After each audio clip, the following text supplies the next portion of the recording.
My name is Vina, aka Miss WOC Reader, and welcome back to my channel.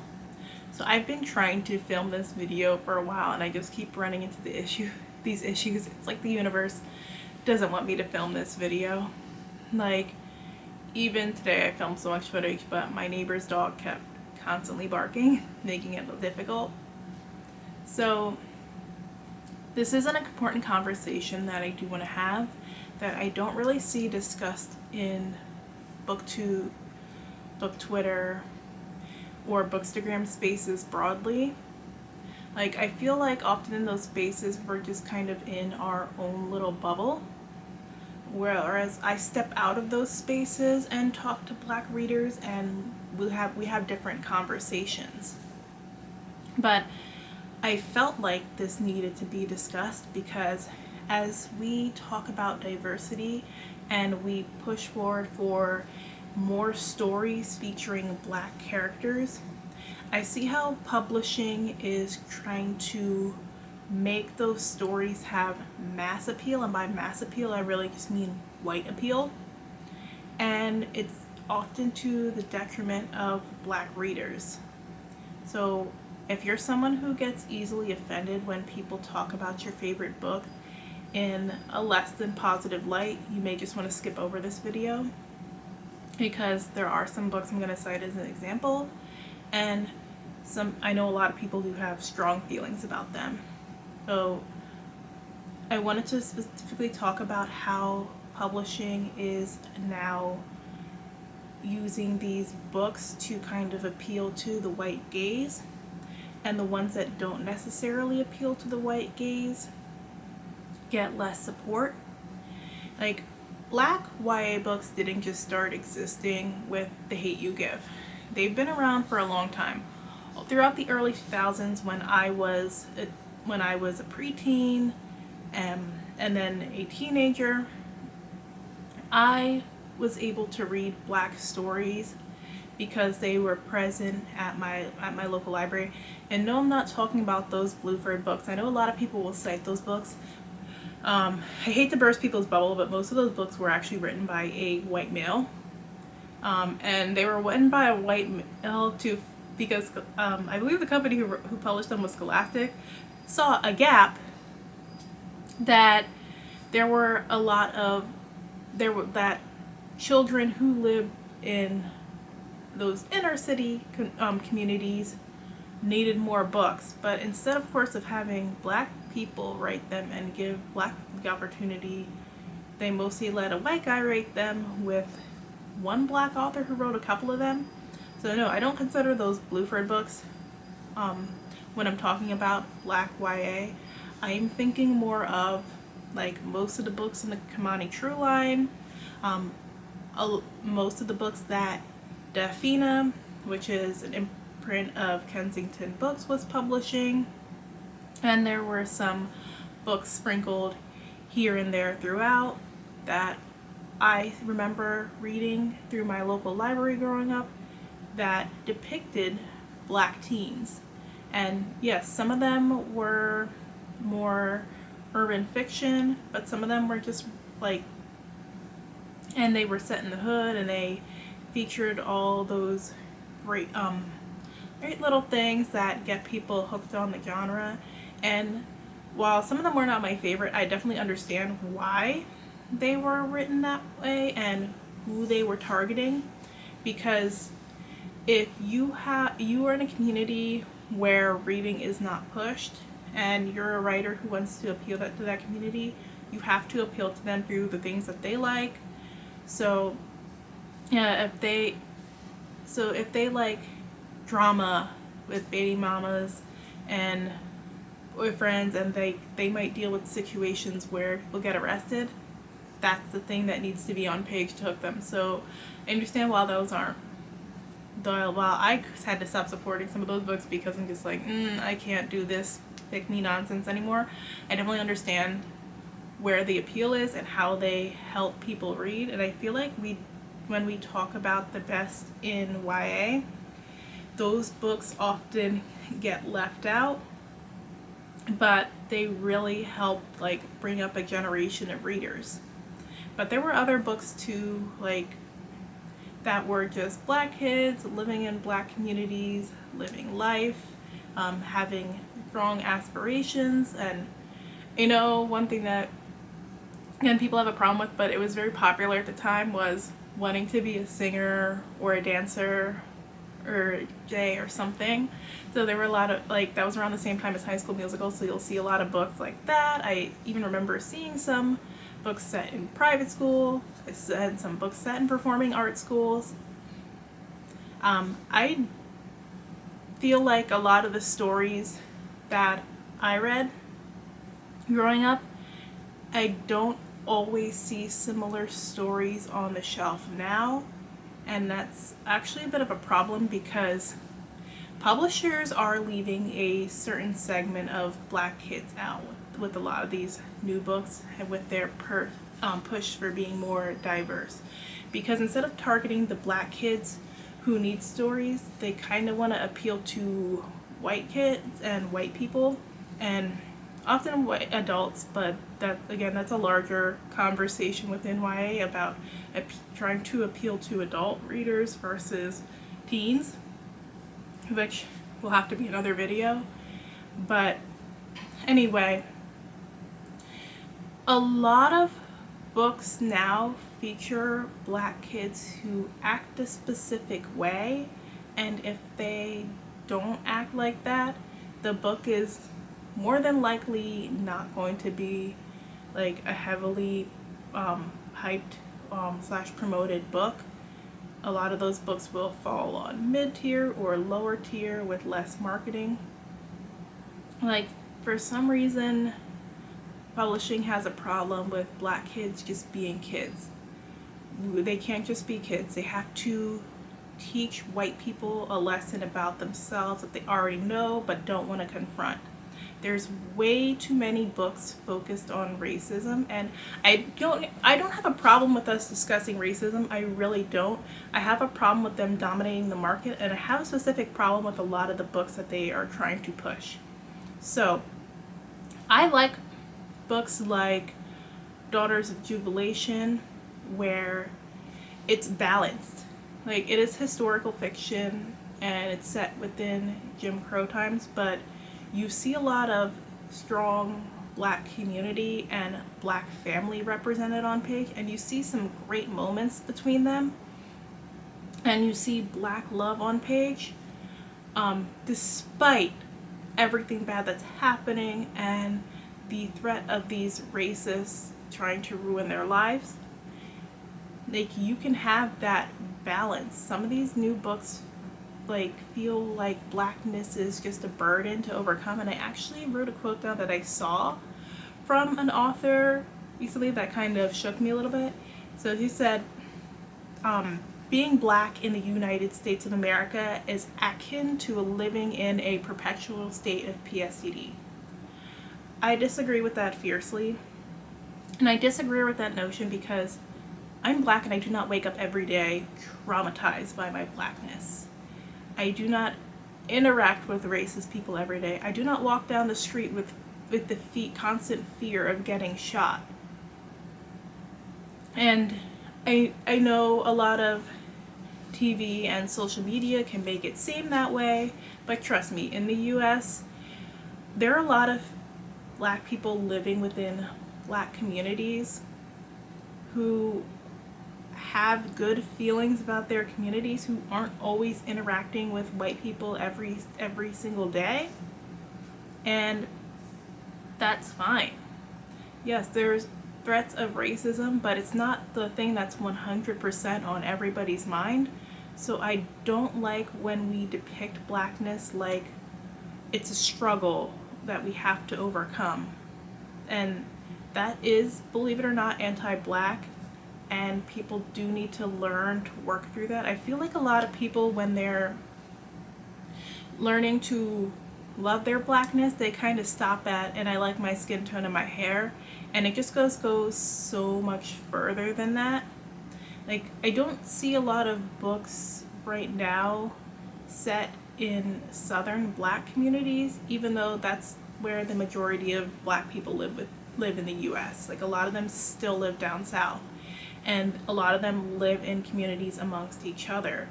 We're not all living not alongside white people, so I actually hate when people use it as an excuse for this overabundance of stories focused heavily on white black kids interacting with white kids. No, even in places up north and other parts of the country, a lot of us still live within communities amongst each other, and I feel like black teens need to see that positive imagery of seeing that old woman in your community who everybody knows and adores, who's like a second grandma to you, or seeing that person who owns the local corner shop, who knows you by name,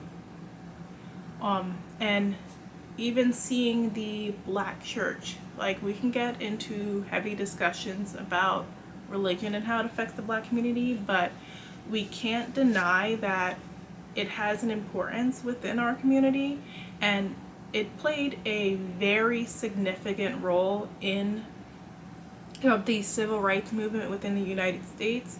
A lot of leaders kind of came up in the church. That's where they learned to command an audience, and the church has constantly been a safe haven for black people during turbulent times. So I know a lot of us did grow up attending services, and we may or may not now, but I don't really ever see that kind of depicted either. I don't see things like Sunday dinner depicted, or family reunions, or little things like that that really make a difference. So I see a lot of people get mad when they see that a lot of the more popular books on TikTok, even among young black readers, are very white books, and books from the 2010s, and they're just like, why? There are so many more diverse books now. But a lot of times people are looking for escapism, and they don't always feel like they can get that in black stories. Because think about it, a lot of people want books that everybody's already talking about. When you see most of the black books that everybody's already talking about, there's a lot of trauma, even when it's not like necessarily trauma at the hands of racists. Like, I'll read a lot of fantasy where there's just a lot of pain, and if you're only being recommended those books and you just want something that's light and fun, you might go for something else, because you might not know where to find the fun, lighter books, because again, those aren't really promoted that much. And I feel like a lot of people put a lot on Gen Z. Gen Z is not the wokest generation to ever have woked. They are not the most tolerant generation ever. A lot of what they're learning, they actually learned from millennials who started a lot of these movements and are really leading a lot of the movements. And I feel like people put too much on them to be mini activists. Most people are not trying to be an activist in their teenage years. They just want to have fun and go to school dances, hang out with crushes, just live as a child. And I feel like, especially with black kids, and it even comes up when we talk about the adultification of YA, that people feel that black kids grow up faster and then want to push these stories on them. And even the ones who do have to grow up fast don't necessarily want to read about teens who grow up fast and have to go through all this hardship. Sometimes when you are going through a lot, you just want to read something that feels more carefree. And it's hard to imagine being carefree when you're fighting these racist white people 24/7. I think that is a big problem that I had with Ace of Spades. So Ace of Spades, it was described as Gossip Girl meets Get Out, and I wasn't really sure what to expect, but I definitely didn't get Gossip Girl from it at all, beyond like the texting part. There was not that luxury that was in Gossip Girl, that sense of carefreeness. I didn't even like Gossip Girl like that, but I did read some of the books and I did watch the first season. And there was a sense of carefree and just glamour that was not present in Ace of Spades. Ace of Spades private school did not feel like an elite private school. It just felt like a very generic private school. It didn't really have a setting, like a distinct setting. It didn't feel like an American private school, even though it was set within the US. And the Chiamaka and Devon just didn't have any positive examples of blackness. They treated blackness like it was a burden. So Devon had kind of every stereotype put upon him. He is black and gay, he lives in the hood, his mom has a lot of children by different fathers. It was to the point where it was getting offensive because his dad was in jail. It was a lot. And it felt almost like a caricature of what people think of when they think of a ghetto black person. So I really didn't like that. I felt like it could have been more nuanced because there was just so much put upon him. And he had aspirations for Juilliard, but we never really saw his passion for music like that. We never got to see him within his element. And when it wasn't focused on dealing with the racist white people, it was kind of focused on romance a little bit, so we didn't really get too much balance within that story. A similar problem with Chiamaka, she was biracial, and there were some things that didn't make sense, like just even her first and last name, why it was from two different Nigerian tribes when her parents were married. So I'm like, why didn't she take on her father's last name? That was never explained. And her parents really weren't present like they should have been. There was a very lack of present parenting within that story, and I feel like that, again, that's kind of following like that, the way White Y is written, where the kids are off doing their own thing, and we don't really necessarily need to follow that. Yeah, sure, some people's parents aren't involved within their day-to-day lives, but a lot of families, the parents are very involved. And honestly, we need more stories that show black parents being involved, so that teens can see what those positive relationships look like, because there's a lot of YA2 pickup by black authors where there's just some shit parenting, and it's not addressed as toxic parenting. It's just kind of normalized.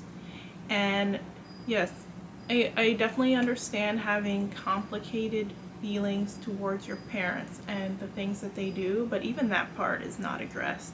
It's just treated as normal. And I think it would really help people to see the this accurate parenting styles depicted.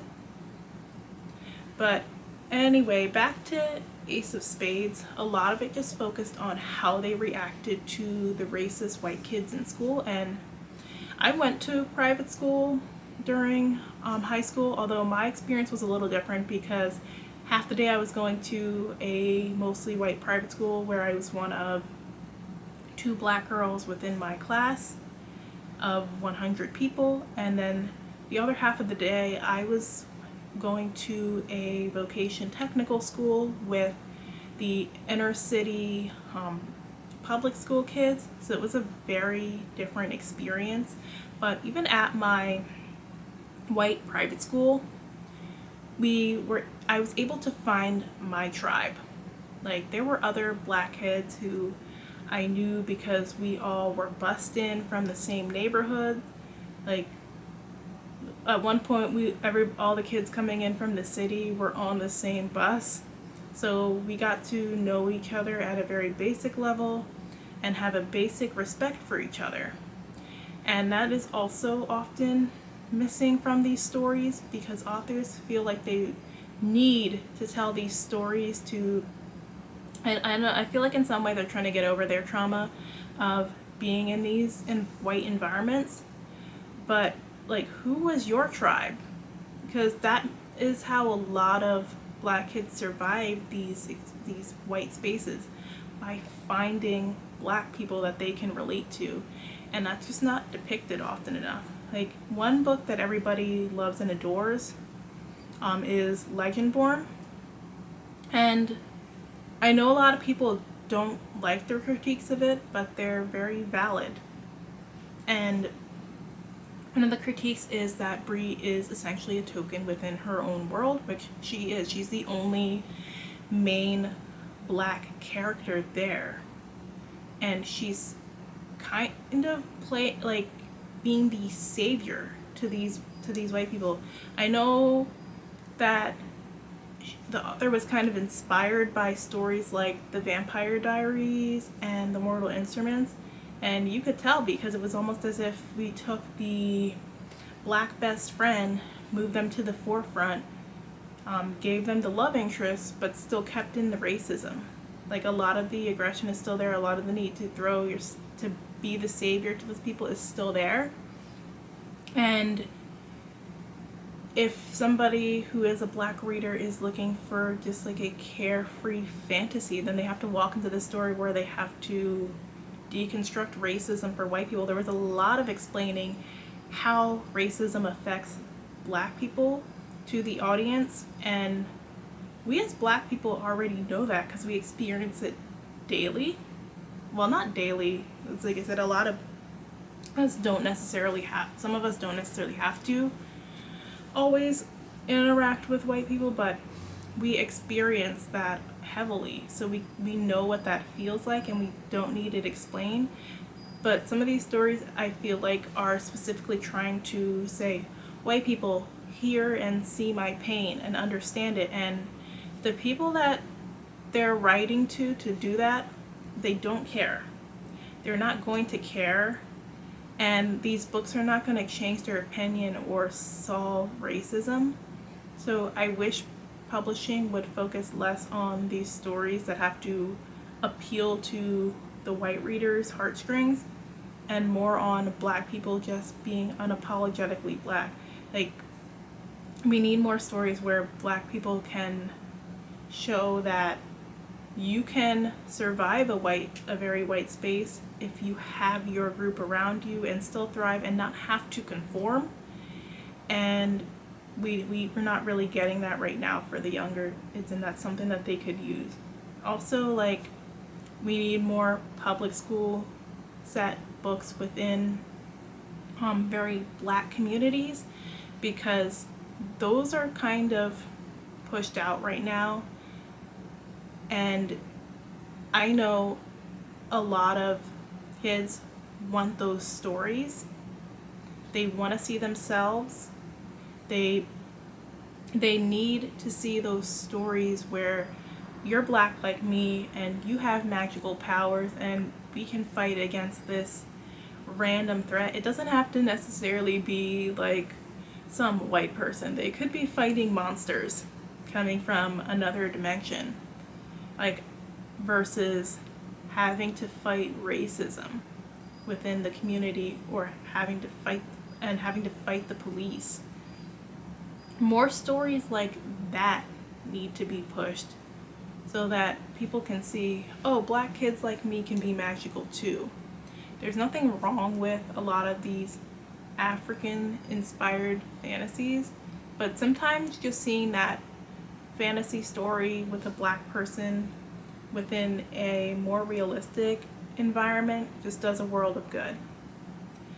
And I do want to address like something that I saw an author tweet that I really just felt made a lot of sense in relation to this conversation, and it was, black people aspiring to YA need to be warned about the extent they'll be asked to compromise themselves.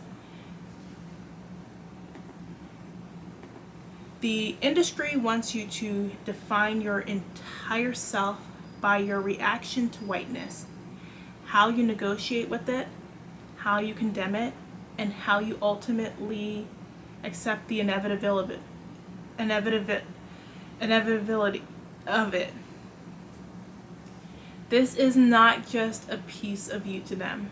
This is the whole picture. The dehumanization will either drive you out or force you to adapt.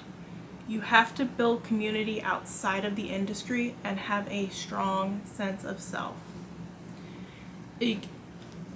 I commend some of the progress that is being made in publishing, and it's great to see a lot of Black authors get pushed more. But the problem that I'm seeing that's going unaddressed is it's a specific type of Black person that is being pushed as the main character. There's specific types of Black stories being pushed that are inoffensive to white people, and oftentimes Black readers are no longer considered the target audience for these stories that are supposed to be for them. So that's something that we need to think about when we talk about making publishing better and more people being represented. Those voices just don't get depicted, and it's turning off a lot of potential readers, because why would I pick up a book about a Black person who doesn't talk like me, doesn't really like me, mostly interacts with others, and doesn't have a strong characterization outside of how they react to others?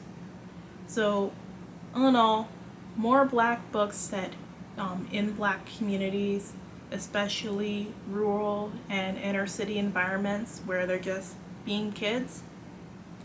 Less activism in stories, less pandering to whiteness, and more community, please. So if you like this video, make sure you hit that like button and leave your thoughts down below on this topic. This is not the only video that I plan on doing about this topic. It's definitely something I want to discuss more and more, but I definitely want to hear your feedback and thoughts. Thanks so much for watching. I will check in with you guys soon. Bye.